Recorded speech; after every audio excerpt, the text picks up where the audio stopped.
இயேசு உங்களை நேசிக்கிறார். பிரியமானவர்களே, இந்த நாளில் ஆண்டவர் நம்மளோடு பேசும்படியாய் வேதத்திலிருந்து சில வசனங்களை கூட வாசித்து நாம் கற்றுக்கொள்ளக்கூடிய, கடைபிடிக்கக்கூடிய காரியங்களை பார்ப்போம்.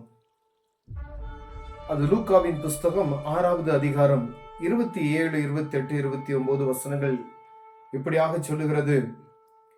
எனக்கு செவி கொடுக்கிற உங்களுக்கு நான் சொல்லுகிறேன், உங்கள் சத்துருக்களை சிநேகியுங்கள், உங்களை பகைக்கிறவர்களுக்கு நன்மை செய்யுங்கள். பிரியமானவர்களே, ஆண்டவராகிய இயேசு கிறிஸ்து எனக்கு செவி கொடுக்கிற உங்களுக்கு நான் சொல்லுகிறேன் அப்படின்னு சொல்றார். அப்ப ரட்சிக்கப்பட்ட அனுபவம் நிறைந்த கர்த்தருடைய பிள்ளைகள், இயேசுவை சொந்த இரட்சகராய் ஏற்றுக்கொண்ட ஒவ்வொருவருக்கும் அவர் சொல்ற, என்னுடைய வார்த்தைக்கு செவி கொடுக்கிறவர்கள், எனக்கு செவி கொடுக்கிறவர்கள் ஆண்டவர் சொல்றாரு பாருங்களேன்.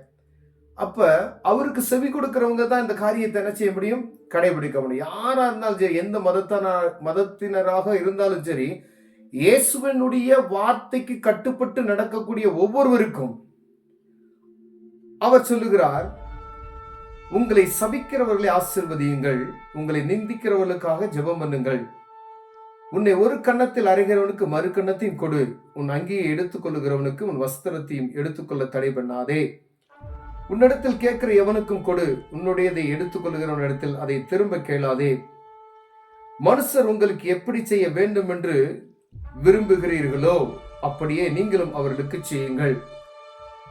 மற்றவங்க நமக்கு என்ன செய்யணும் அப்படின்னு சொல்லி நம்ம விரும்புகிறோமோ அதன்படி நம்ம மற்றவங்களுக்கு செய்யணும் அப்படின்னு சொல்லி ஆண்டவர் சொல்லுகிறார்.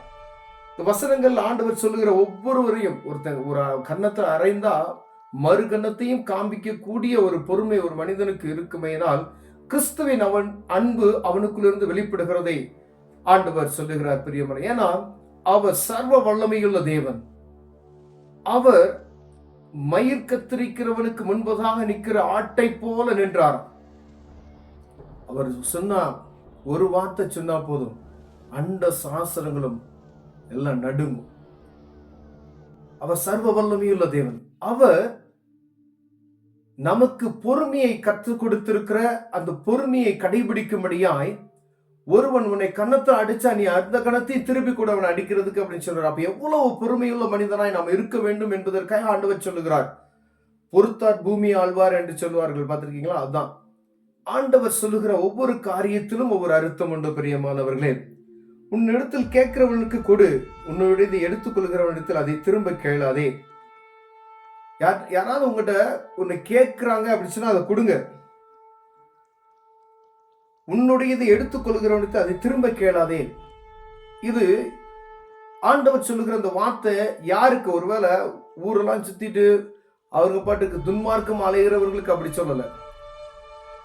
நல்ல கர்த்தருடைய பிள்ளைகளுக்கு, அவங்க குறைவுள்ளவர்களாயிருந்தால் அவர்களுக்கு கொடுங்க அப்படின்னு சொல்றாரு. அவங்களுக்கு கடன் கொடுங்க, அந்த கடனை நீங்க என்ன செய்யக்கூடாது, திரும்பி எதிர்பார்க்காதபடி கொடுங்க. ஒருவேளை அவங்க கொடுத்தா நீங்க வாங்கிக்கிங்க. ஒருவேளை அவங்களுக்கு ஒரு சூழ்நிலை இருக்குமே, ஆனால் அவங்க திரும்பி கொடுப்பாங்க. இது எல்லா மனிதர்களுக்கும் ஆண்டவர் அதை சொல்லல. உன்னுடைய சகோதரனாய் பாவிக்கக்கூடிய கர்த்தருடைய பிள்ளைகள் ஒவ்வொருவருக்கும் உன்கிட்ட இருக்க கொடுக்கிறதுக்கு உனக்கு திராணி இருக்கும்போது அதை கொடுத்து விடு, அதை திருப்பி கேளாதேன்னு சொல்றாரு. உங்களை சிநேகிக்கிறவர்களே நீங்க சிநேகித்தீங்கன்னா என்ன பலன்? அதாவது நம்ம ஒருவேளை அநேக முறையில் இது கடைபிடிக்கிறது பயங்கரமான ஒரு கஷ்டமான காரியம். இப்ப நம்ம சிநேகிக்கிறவர்களே சிநேகிக்கிறதுனா அது கடினமான காரியம். ஏன்னா நம்ம என்ன செய்யறோம், இப்போ ஒருத்தவங்க நம்ம வீட்டுக்கு தெரிஞ்சவங்களை தான் நம்ம கூப்பிடுறோம். ஒரு விசேஷம் நடத்துறோம் அப்படின்னு சொன்னா அந்த விசேஷ வீட்டுக்கு நமக்கு தெரிஞ்சவங்களா தான் கூப்பிடுவோம். ஆனா ஆண்டவர் அப்படி சொல்லல. நீ அறியாத ஆட்களை நீ கூப்பிடு, கஷ்டப்பட்டவங்களை கூப்பிடு, எளியவர்களை கூப்பிடு அப்படின்னு சொல்றாரு. அதை கடைபிடிக்கிறதுக்கு நமக்கு எவ்வளவு கஷ்டம் பாருங்களேன்.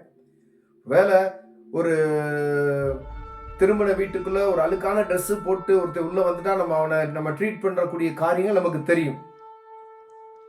சாப்பாடு இல்லைன்னு சொல்ல மாட்டோம், ஆனா என்ன செஞ்சிடும், ஒரு ஏன்னா அது எல்லாருக்கும் சேர்ந்து ஊரோட ஒத்து போகக்கூடிய ஒரு காரியம் நமக்குள் காணப்படுகிறது. ஆனா ஆண்டவர் அநேக விஷயங்களை உண்மையாக நமக்கு சொல்லுகிறார். பிரியமானவர்களே, நீங்க உங்களை சிநேகிக்கிறவர்களே ஏன் நீங்க சிநேகிக்கிறீங்க, அதுல என்ன பலன் இருக்கு? ஒரு தடவை இப்படி மாத்தி செஞ்சு பாருங்களேன். ஒரு கிறிஸ்துமஸ்க்கு ஒருவேளை உங்க விருந்தாளிகளை கூப்பிடாம யாராவது ஒரு 10 ஏழைகளை கூப்பிட்டு, எவ்வளவோ ஒருவேளை மற்றவங்க வரமாட்டாங்க. இப்ப என்ன செஞ்சாங்க, அநேக ஒருவேளை கிறிஸ்தவர்களா மாத்திருவாங்கன்னு சொல்லி ஸ்கூல்ல கூட யாருமே சேர்க்க மாட்டேன்றாங்க அப்படின்னு சொல்றாங்க. அதனால ரோட்ல ரொம்ப முடியாம இருப்பாங்க பாத்தீங்களா, அவங்களுக்கு கூப்பிடுங்க. அவங்க மனசு என்ன செய்யும், ஒரு நேரம் அவங்களுக்கு சந்தோஷமா இருக்கும். ஏதோ ஒரு விசேஷம், ஒரு பிறந்த நாள், ஏதோ ஒரு காரியத்துக்கு அவர்களை கூப்பிட்டு அவர்களை உபசரிப்போமானால் ஆண்டவர்களை மகிமைப்படும். அந்த ஒரு பின்னாடி இருக்க வசனத்துல முன்னாடி வசனீங்கன்னா, நான் பசியாக இருந்தேன், எனக்கு என்ன செய்யல போஜனம் கொடுக்கல. நான் குளிரா இருந்தேன், எனக்கு நீங்க என்ன செய்ய போர்த்திக்குள்ள எனக்கு இது கொடுக்கல அப்படின்னு சொல்றாரு. எப்பா ஆண்டவரே, எப்பா இதுவெல்லாம் யாருக்கு செஞ்சேன்? இது எளியவர்கள் ஆகிய இவர்களுக்கு நீங்கள் எதை செய்தீர்களோ அது எனக்கே செய்தீர்கள் என்று ஆண்டவர் சொல்லுகிறார். பிரியம், அப்படிதான் ஆண்டவர் சொல்லிட்டு வருகிறார். யார் எளியவர்கள், எப்படி அவர்கள் எல்லாத்துக்கும் நம்ம செய்ய முடியாது. ஒருவேளை நீங்க போய் வசதி வாய்ப்பு இருக்கவங்க போய் கேட்டோம்னா நினைச்சு அராதித்தனமா தான் அவங்க பேசுவாங்க. முடியல, ரோட்ல எல்லாம் எவ்வளவு பேர் இருக்காங்க, அவங்களுக்கு கூப்பிட்டு மனதார கொடுங்க, அவங்க மனதார சாப்பிட்டு உங்களை ஆசீர்வதிப்பாரு. அப்படின்னு உங்களுக்கு நன்மை செய்வர்களுக்கே நீங்கள் நன்மை செய்தால் உங்களுக்கு பலன் என்ன? பாவிகளும் அப்படியே செய்கிறார்களே. யாராவது நம்ம ஒரு நன்மை செய்கிறோம் அப்படின்னு சொன்னா எப்படி நன்மை செய்கிறோம் அப்படின்னு சொல்லி கேட்டீங்கன்னா, இப்ப எனக்கு ஒருத்தர் 100 ரூபாய் கடன் கொடுத்து உதவி செய்கிறார் அப்படின்னா அவருக்கு தான் நான் திருப்பி என்ன செய்யறேன்? அதுதான் அதான் மனுஷனுடைய இயல்பான காரியம். அதுதான் நம்ம வாழ்க்கையில் நடந்து கொண்டு இருக்கிறோம், அதை தான் நம்ம செய்து கொண்டு இருக்கிறோம். ஆனா மாறாக கர்த்தருடைய பிள்ளைய உங்கள்கிட்ட ஒருத்தர் 100 ரூபாய் கேட்கிறாரு, உங்கள்கிட்ட என்ன நீங்க கொடுத்துட்றீங்க. ஆனா இந்த இடத்துல சொல்லப்பட பாருங்க, நன்மை செய்ய உங்கள் பலன் என்ன? பாவிகளும் அப்படியே செய்யறாங்க. அப்ப அவங்களும் அதை தான் செய்யறாங்க. அப்படின்னு பாவிகளும் என்று சொல்லுகிறக்கூடிய உலகத்தினுடைய மக்களை அவங்க அதை தான் செய்யறாங்க. ஆனா நீங்க செய்யறதுல ஒரு வித்தியாசம் இருக்கும்படியாய் ஆண்டவர் எல்லா காரியத்திலும் ஒரு வித்தியாசம். பிரித்தெடுக்கப்பட்ட ஆசாரியர் கூட்டம், ஆண்டவர் இஸ்ரவேலை பிரித்தெடுத்ததே ஒரு வித்தியாசமான ஒரு காரியம். நம்மளுடைய பேச்சு, நம்முடைய செய்கைகள் எல்லாமே வித்தியாசமா இருக்கும்படி ஆண்டவர் விரும்புகிறார். பிரியமானவர்களே, கீழே பாருங்க, உங்கள் சத்துருக்களை சிநேகியுங்கள், நன்மை செய்யுங்கள், கைமாறு கருதாமல் கடன் கொடுங்கள், அப்பொழுது உங்கள் பலன் மிகுதியாய் இருக்கும், உன்னதமானவருக்கு நீங்கள் பிள்ளைகளாய் இருப்பீர்கள். கைமாறு, அதாவது ஏதாவது கிடைக்கும் அப்படின்னு சொல்லி அவங்க திருப்பி கொடுப்பாங்க, அப்படி செய்யாதீங்க அப்படின்னு. உங்களால முடிஞ்சா அவங்களுக்கு ஒருத்தர் ஒரு பிரதர் உங்கள்கிட்ட ஒரு 1000 ரூபாய் கேட்கிறாருன்னு வச்சுக்கோங்களேன். ஒருவேளை அந்த இடத்துல உங்களால 1000 ரூபாய் கொடுக்க முடியல, ஆனா ஒரு 200 ரூபாய் உங்களால கொடுக்க முடியும்னா அதை கொடுத்துருங்க. ஆனா அதை திருப்பி நீங்க எதிர்பார்க்காமல் கடன் கொடுங்க அப்படின்னு சொல்றாங்க. அப்ப நீ ஒருவேளை வட்டிக்கு விட்டுறக்கூடாது. ஆண்டவர் சொல்லுகிற இந்த இடத்துல வித்தியாசமான காரியம் எப்படின்னா, கடன் கொடு, அதை நீ திருப்பி என்ன செய்யாத, எதிர்பார்க்காத. ஏதாவது அவங்க கிட்ட வரும் அப்படின்னு சொல்லி எதிர்பார்த்ததை செய்யாத, அதுல ஒரு பலனும் கிடையாது. அப்படி நீங்க ஒருவேளை கடன் கொடுக்க, அப்பொழுது உங்கள் பலன் என்ன செய்யுமா, மிகுதியா இருக்கும், உன்னதமானவருக்கு நீங்கள் பிள்ளைகளாய் இருப்பீர்கள் என்று சொல்கிறார். பிரியமான ஆண்டவர் சொல்லுகிற இந்த வசனத்துல பாருங்களேன், கிறிஸ்துவை போல நம்ம பிரதிபலிக்கணும்னு சொல்றார். அவர் முன்மாதிரியாய் சில காரியங்களை நமக்கு வைத்து விட்டு போயிருக்கிறார். அந்த காரியத்தை கடைபிடித்து அதன்படி நாம் நடக்க வேண்டும் என்கிற விருப்பத்தின் படம், இப்படிதான் நீ வாழணும் அப்படின்னு சொல்லுகிற ஒரு கட்டுப்பாட்டுக்குள் நம்மளை வைத்திருக்கிறார். பிரியமான, எந்த ஒரு தெய்வம் எப்படிப்பட்டதான காரியத்தை சொல்லிக் கொடுக்கவில்லை. வானத்தையும் பூமி உண்டாக்கின சர்வ வல்லமையுள்ள தேவன் பொறுமையாயிரு, அன்பாயிரு, மற்றவங்களை நீ நேசி, பாவிகளையும் நீ நேசி அப்படின்னு சொல்றாரு. பாருங்களேன், அப்ப எவ்வளவு ஒரு மேன்மையான தெய்வம் பாருங்க. அப்ப நம்ம ஒவ்வொரு நாளும் இதெல்லாம் நம்ம கடைபிடிக்கிறோமா, கிறிஸ்தவர்களாகிய நாம் இதை கடைபிடிக்கிறோமா என்பதை நாம் முதல்ல சிந்தித்து பார்க்க முடியாது ஆண்டவர் அழைக்கிறார். பிரியமான, ஒருவேளை நான் கிறிஸ்தவன் என்று சொல்லிக் கொண்டு அதுல பெருமையா அதுல ஒண்ணும் கிடையாது. ஆனா இவைகளை நடைமுறைக்கு நாம கொண்டு வரும் பொழுது ஆண்டவர் மகிமைப்படுவார். புறஜாதி ஜனங்கள் நம்மளை பார்த்து இவர்கள் கிறிஸ்தவர்கள், இதை செய்ய மாட்டார்கள் என்கிற சில காரியங்களை நாம் பிடித்துக் கொள்ள முடியும். அப்ப நம்ம செய்யக்கூடிய கிரியைகளின் நிமித்தமாய் அவர்களை நாம் என்ன செய்யலாம், ஆதாயப்படுத்திக் கொள்ளலாம்.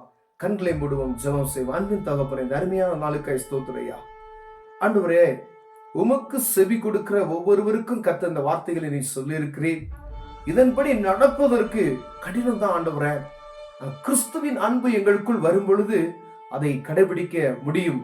அந்த பலனை எங்களுக்கு தாங்க ஆண்டவரே. இதை அப்பியாசப்படுத்துகிற இருதயத்தை எங்களுக்கு தாங்க நான் ஜெபிக்கிறேன். இயேசுவின் நாமத்தில் பிதாவே, ஆமென்.